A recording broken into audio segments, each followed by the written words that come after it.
नमस्कार साथियों, आप देख रहे हैं डीएस पर हूं आपके साथ नफीसा। सदस्यता रद्द होने के बाद से ही राहुल गांधी के तेवर तीखे हैं, सरकार पर हमलावर हैं, तो वहीं अडानी के मामले को लेकर सरकार को एक बार फिर से घेरने की तैयारी कर रही है। नारे आप देख सकते हैं पीछे कि कई तरीके के नारे लग रहे हैं, लेकिन ओबीसी कार्ड बीजेपी चल रहे हैं, तो ऐसे में कौन किस में भारी होगा और सियासत क्या मोड़ लेगी, ये भी सवाल बना।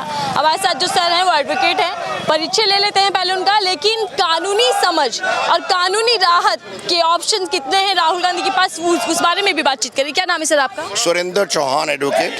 सर आपका स्वागत है हमारे चैनल पे। पहला सवाल यही कि कानूनी जानकारी आप रखते हैं, तो किस तरीके से राहुल गांधी के लिए राहत के ऑप्शंस खुले हैं अभी? राहत के ऑप्शंस हैं, अपील उसकी फाइल होने जा रही है और हमने नहीं देखा है, अब 30 साल हो गए वकालत करते हुए, हमने नहीं देखा कि डेफेमेशन केस में ऐसी हार्श पनिशमेंट कोई दे। मुझे अरुण जेटली जी की बात याद आ रही है कि उन्होंने कहा था कि जजमेंट्स हैं जो प्रेजेंट जजमेंट्स और फ्यूचर प्रोस्पेक्ट्स को वो करती हैं, इन्फ्लुएंस करती हैं। तो मुझे लग रहा है कि ऐसा ही कोई इन्फ्लुएंस है जो सामने दिख जाएगा, थोड़े दिनों में दिख जाएगा, दूध का दूध पानी का पानी हो जाएगा। ये आपने बात कही कि ऐसा कुछ हमने उदाहरण नहीं देखा, और हम भी वही देख रहे हैं कि अगर भ्रष्टाचार का मामला हो या रेप का मामला हो तो कोई सांसद या विधायक की सदस्यता जाती है, लेकिन ये पहला मामला है जिसमें आप मानहानि के मामले में गई है। यस, ये पहला मामला, ये एक सोची समझी साजिश और कुछ नहीं है। आवाज को दबाने के लिए, राहुल गांधी जी की आवाज को दबाने के लिए ये लगे हुए हैं। देखो, ज्वाइंट पार्लियामेंट्री कमेटी की एक जेन्युइन डिमांड है, अगर आप दूध के धुले हैं, आप अगर कोई भ्रष्टाचार नहीं किए हैं, तो आपको क्या वो प्रॉब्लम आ रही है कि आप जो जेपीसी का गठन क्यों नहीं कर रहे? जब विपक्ष एक मांग कर रहा है और जेपीसी में आपके भी मेंबर हैं, क्या आपको अपने मेंबर्स पे एतबार नहीं है? ज्वाइंट पार्लियामेंट्री कमेटी में सारे विपक्ष और पक्ष के लोग दोनों होंगे, तो आप इसका होने दीजिए, क्या दिक्कत है आपको? तो लग रहा है और दिख रहा है सामने, और देश भी देख रहा है कि मोदी जी डरे हुए हैं और वो चाह रहे हैं कि किसी न किसी तरह से राहुल गांधी, जो एक फरिश्ते के रूप में 4000 किलोमीटर कश्मीर से, कन्याकुमारी से कश्मीर तक चले थे और पूरा हजूम देश का उनके साथ था, तो घबरा गए हैं कि अगर कोई इनको टक्कर दे सकता है तो एक फरिश्ता ही दे सकता है, और वो फरिश्ते के रूप में राहुल गांधी से घबराए हुए हैं। आपने कहा कुछ दिन बाद दिख जाएगा, तो क्या नई राजनीति का जन्म होने वाला है? नहीं, नई राजनीति का जन्म नहीं होना। कांग्रेस की राजनीति सेम है, पहले अंग्रेजों से लड़े थे और पहले लड़े थे गोरों से, अब लड़ रहे हैं चोरों से। सिक्का पलट देंगे राहुल गांधी? सिक्का पलटेंगे नहीं, पलट जाएगा, आपको दिख जाएगा 2024 में। देश की जो लोग हैं और आवाम है, युवा पीढ़ी जुड़ गई है राहुल गांधी जी के साथ। आप सच को दबा नहीं सकते, सच उजागर होगा और देश देखेगा कि कौन भ्रष्ट है, कौन चोर है और क्या चीज है। आज एक देखो कितना घिनौना काम कर रहे हैं, ये जातिवाद का मुद्दा उठा रहे हैं कि ओबीसी, व्हाट इज दिस? आप इनसे पूछिए कि मोदी को खुद ही तुम कह रहे हो ओबीसी है। अगर वो ओबीसी होते तो आप कहते ना मोदी क्यों लिख रहे हैं, आप लिखिए पिछड़ा वर्ग, क्यों नहीं लिख रहे?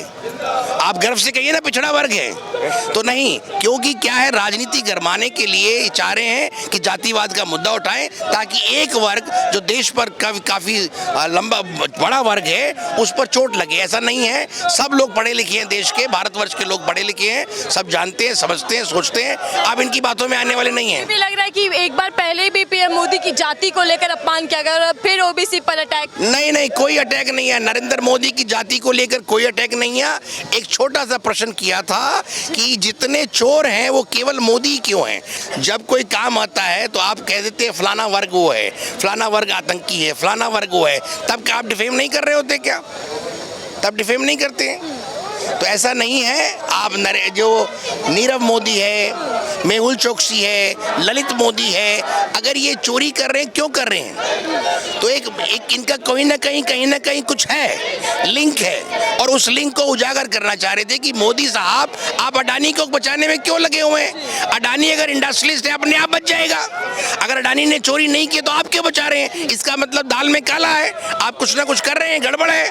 उसके पास $3 बिलियन, इतना ह्यूज अमाउंट, 24,000 करोड़ रुपीस होता है तो $3 बिलियन उनके शेल कंपनीज में कहां से आया? क्या देश की आवाम को जानने का हक नहीं है? तो ये आप ट्रांसपेरेंसी नहीं लाएंगे तो आप गए। वो कहते हैं ना कि एक पिक्चर में कहा था ठाकुर तो गए हो तो मोदी तो गए हो, 2024 में मोदी गए हो। लेकिन सर बीजेपी तो ये भी कह रही है कि जैसे जैसे 3 राज्य के चुनाव हाल ही में कांग्रेस पार्टी हार गई, वैसे 2024 में सब कुछ हार जाएगी। कोई चुनाव नहीं हारी है, कोई चुनाव नहीं हारी। हिमाचल में कांग्रेस की सरकार बनी है, वो इनसे डाइजेस्ट नहीं हो रहा। और नॉर्थ ईस्ट में जो बात करें, नॉर्थ ईस्ट में आप कहाँ हैं? हम चुनाव हार गए मान लो, हम तो फिर भी सीटें लेके आए हैं, हमारी तो फिर भी कांग्रेस की सीटें आई हैं। ऐसा नहीं है। आप कहाँ हैं? आप तो दूसरों भ्रष्टाचारियों को सपोर्ट करके अपना वो लूट रहे हैं, वाह भाई। ऐसा नहीं चलेगा देश में। सर आप कानूनी जानकार रखते हैं, तो 30 दिन का वक्त राहुल गांधी के पास था, अपील दर्ज की जा सकती थी, लेकिन देखिए अपील जो है वो कंटिन्यूशन ऑफ ट्रायल है। ट्रायल में अगर कोई जजमेंट में अगर कोई कन्विक्शन हुआ है, उस कन्विक्शन को कानून अगर एक मौका देता है कि आप जाके अपील में उसको सेट असाइड कराएं, अपील में सेट असाइड हो गया तो क्या होगा? अपील अगर कल को अपीलेट कोर्ट उसको अलाउ कर देती है तो आपका ये जो घिनौना कृत्य है वो कहाँ जाएगा? आपने क्यों जल्दबाजी की? 30 दिन के लिए सेंटेंस सस्पेंड है। अगर आप कन्विक्शन है तो कन्विक्ट का नहीं है, कन्विक्टेड 2 ईयर्स एंड अबव, तो अभी वो सेंटेंस सस्पेंड है। उसी एनालॉजी पे अगर 6 महीने की सजा होती वो भी सेंटेंस सस्पेंड होती। जब सेंटेंस सस्पेंड है तो आपको क्या जल्दी थी? और 23 तारीख को एक जजमेंट आई है, वो जजमेंट अभी अपलोड हुई है, उसकी ट्रांसलेशन भी मेरे ख्याल से पार्लियामेंट्री सेक्रेटरी के पास नहीं पहुंची होगी, जो सेक्रेटरी जनरल है लोकसभा के। और वो किस दहशत में आके, किस प्रभाव में आके उन्होंने इमीडिएटली ऑर्डर निकाल दिया विद इन 24 आवर्स।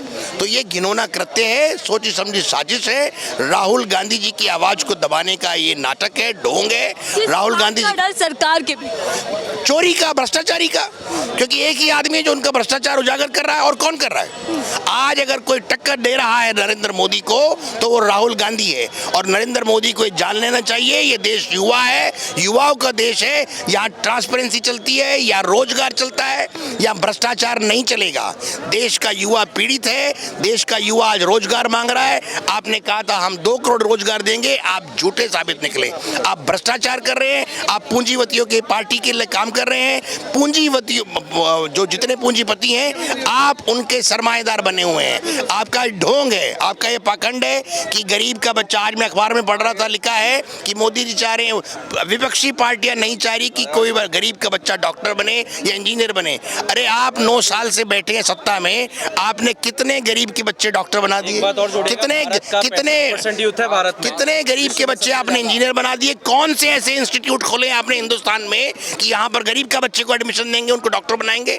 झूठ और पाखंड का मुखौटा पहन के अगर इस देश में कोई भ्रष्ट प्रधानमंत्री है और अनपढ़ प्रधानमंत्री जो 12वीं पास है अपने आप को, वो देश को नहीं चला सकता। यहाँ पढ़े लिखों का राज होना चाहिए।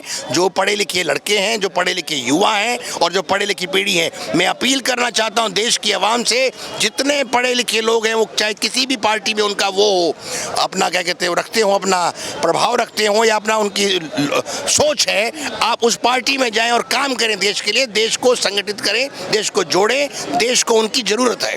ठीक है, बहुत बहुत धन्यवाद।